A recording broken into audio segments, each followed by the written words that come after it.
So what's up mga bro? Ngayong araw, mag-i-start yung project natin mga bro. Sa project natin dito is septic tank. So itong, kung napapansin niyo yan mga bro, yan yung guhit na yan mga bro. Yan po yung huhukayin natin dito mga bro. So ang order ng may-ari dito mga bro, mula dito sa wall 1.5, then yung kahabaan po na ito is 2 meters. So ang lalim niya 2.5. So bali ang standard natin na lalim dito mga bro, 1 meter pababa. Hindi po tayo pwedeng bababaw tayo sa 1 meter mga bro. So yun po yung mali. So kailangan ang 1 meter palalim tayo mga bro. Alright mga bro, yan po yung standard natin dito mga bro. So order ng may-ari dito 2.5 ang lalim. So marami-raming lupa ito mga bro. Ayan mga bro. So yan po yung gagawin natin ngayon. Yan po yung for today's video natin mga bro. Excavation ng septic tank, itong area na to. So ang scope of work dito sa dito sa lugar natin mga bro. So mag-provide tayo ng kwarto dito.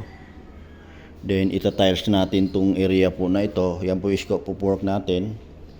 Then lababo. Yan. Then toilet.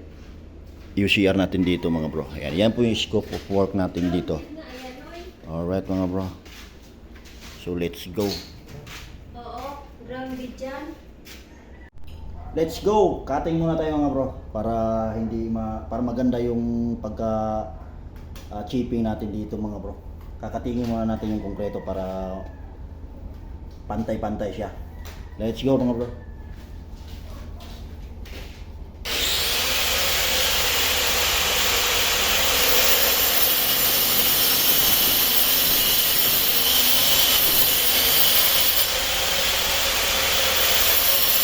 Malikabok to, malikabok. Ito yung ongoing namin project. Hanggang sa mag-New Year tayo mga bro. Alright mga bro. So medyo may kalakihan yung project natin na to. So thanks God naman na meron karoon tayo ng project na bago mag-New Year. Let's go mga bro.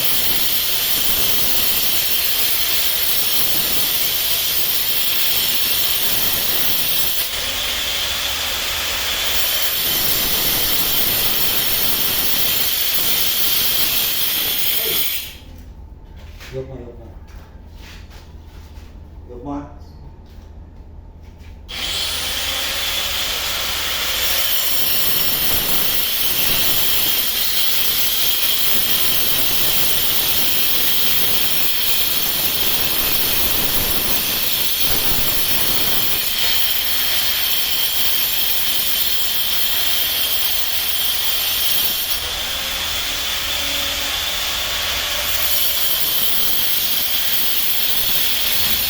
Kabuk talaga.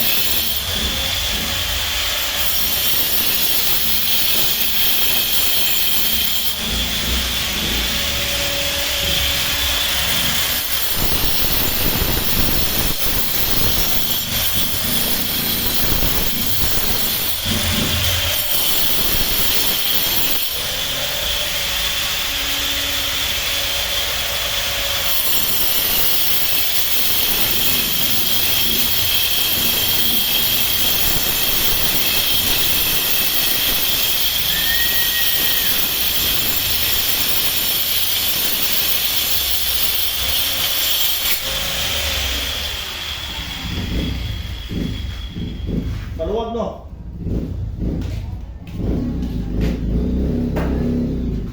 Ito mo, malay.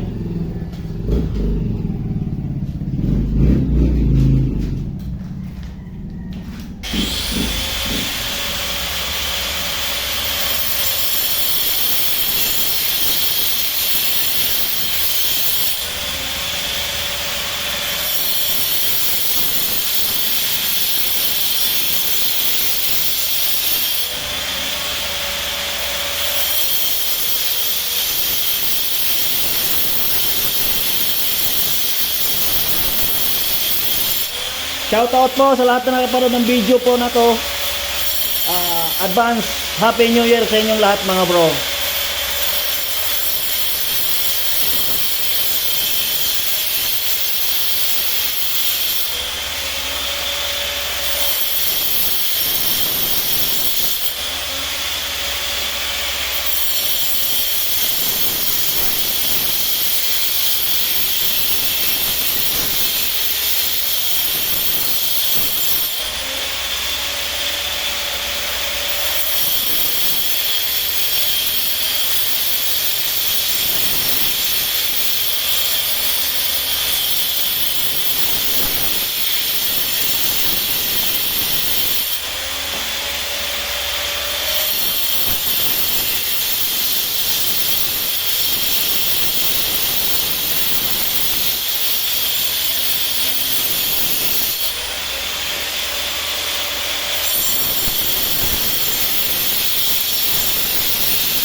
Ayun, tapos na tayo mag-cutting mga bro. So,